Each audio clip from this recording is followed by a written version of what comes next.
오늘 각종 사건, 사고 소식을 정리해보는 포인트 뉴스입니다. 첫 번째 소식입니다. 해외에서 마약을 밀반입해 국내에 유통한 일당과 마약 투약자 등이 대거 경찰에 덜미를 잡혔습니다. 마약을 몰래 들여오기 위해 여성용품에 숨겨 들여오는가 하면 야산에 묻기도 하는 등 수법도 진화하고 있습니다. 보도에 고이훈 기자입니다. 한 남성이 바지에 손을 집어넣고 무언가를 힘겹게 꺼냅니다. 20여 초 넘게 낑낑대며 꺼낸 것은 다름 아닌 생리대. 안에는 필로폰이 들어있었습니다. 공항에서 붙잡힌 이 남성은 필리핀에서 총책인 A씨로부터 마약을 공급받아 국내로 몰래 들여온 이른바 밀반입책이었습니다. 밀반입책 5명은 지난해 8월부터 올해 3월까지 필로폰 1.7kg을 이러한 방식으로 몰래 들여왔습니다. 시가로 12억 원 상당, 5만 7천여 명이 동시에 투약할 수 있는 분량입니다. 이들은 국내에서 텔레그램을 통해 마약을 유통하는 판매책들에게 필로폰뿐만 아니라 합성대마 2.3kg도 공급한 혐의를 받습니다. 판매자와 구매자만 서로 알고 있는 장소에 마약을 놔두는 일명 던지기 방식으로 유통했는데 기존 주택가 소화전이나 배전함에 마약을 두는 방식을 넘어 폐건물에 숨기거나 심지어 땅에 묻기도 했습니다. 최근 마약 범죄가 많이 알려지면서 소위 배달 사고가 빈번해지자 인적이 드문 곳까지 찾게 된 겁니다. 점점 구매자들이 특정 장소에 대한 인식률이 높아지고 소화전이라든지 배전함에 숨겨놓는 것을 알다 보니까 점점 다른 장소를 변화되고 있는 겁니다. 경찰은 마약 밀반입 과정을 역추적해 국정원, 외교부, 인터폴 등과 함께 필리핀 현지에서 총책 A씨를 검거했습니다. 경찰은 총책과 투약자 등 총 49명을 붙잡아 이 중 17명을 구속하는 한편 올해 하반기까지 마약류 범죄에 대한 집중 단속을 하기로 했습니다. 연합뉴스 TV 고희입니다. 다음 소식입니다. 인천 강화도에서 목줄이 풀린 풍산개가 노인 3명을 물어 중상을 입히는 일이 벌어졌습니다. 사고 지점은 초등학교 바로 옆이었는데요. 경찰은 견주를 과실치상 혐의로 입건할지 검토 중입니다. 한웅희 기자입니다. 지난 22일 오전 인천 강화군 길상면의 한 마을에서 목줄이 풀린 개에 사람이 물렸다는 119 신고가 접수됐습니다. 이웃집에서 키우던 수컷 풍산개 한 마리가 100여 미터 떨어진 이웃집 마당에 들어와 같이 사는 90대 노인과 70대 남녀 2명의 팔다리 등을 물었습니다. 다행히 생명에는 지장이 없었지만 자칫 더 큰 사고로 이어질 뻔했습니다. 그냥 도착하자라 그냥 막 뒤지면서 물어 그냥 여기 물 뻔해서 여기서 죽었어. 근데 여기를 물어서. 아드님은 어떻게 다치셨다고요?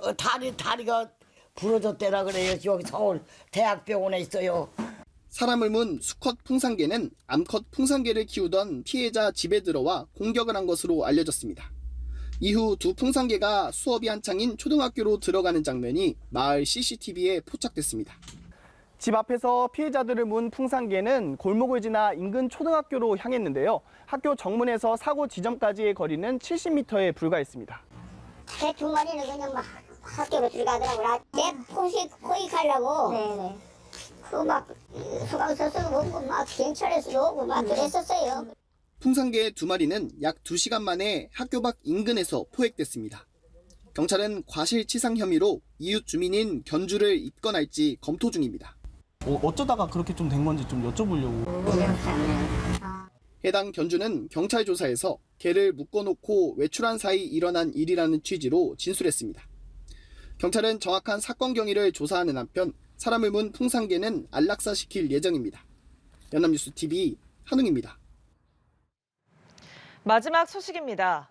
한 시민이 불법 웹툰을 봤다며 7천만 원 상당의 현금을 지급해야 한다는 보이스피싱 범죄를 막아 화제가 되고 있습니다. 해당 시민은 카페에서 보이스피싱 피해자의 통화 내용을 수상하게 여겨 경찰에 신고한 건데요. 경찰은 이 시민에게 감사장을 수여했습니다. 서승택 기자입니다. 경기 성남시의 카페에서 한 여성이 누군가와 통화를 합니다. 여성의 옆에는 커다란 노란색 상자가 놓여 있습니다. 통화를 하는 내내 불안해하는 여성 A씨.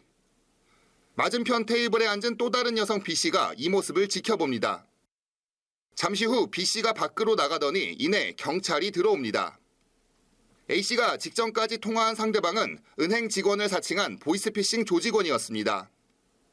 A씨가 상자에 담긴 7천만 원 상당의 현금을 보이스피싱 조직원에게 전달하기로 통화를 했고 이를 우연히 듣게 된 B씨가 보이스피싱을 의심, 경찰에 신고를 한 겁니다. 불법 사이트에서 웹툰 본 적 없다 이런 소리가 계속 들리니까 좀 이상했어요. 그게 적으시면서 지금 지정된 은행에서 인출하려고요. 이거를 듣자마자 그래서 그냥 나가서 신고했죠. 보이스피싱 조직원들은 피해자에게 휴먼 계좌가 사기 피의자의 대포 통장으로 사용됐다며 경찰과 검사를 사칭해 접근했습니다. 이들은 무죄를 증명하려면 본인 명의 통장에서 현금을 인출해 금융감독원에 가져와야 한다며 돈을 건넬 주소를 전달했습니다. 그러나 주소는 한 원룸 건물 소재지였고 카페에서 대기하던 A씨에게 자신을 은행 보안팀 직원이라고 속인 조직원이 전화해 휴대전화가 해킹당했다며 원격 조정 앱을 설치하라고 유도했습니다.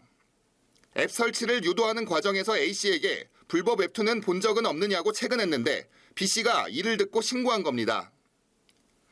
경찰은 사기 피해를 막은 B씨에게 감사장과 포상금을 전달했습니다. 연합뉴스TV 서승택입니다.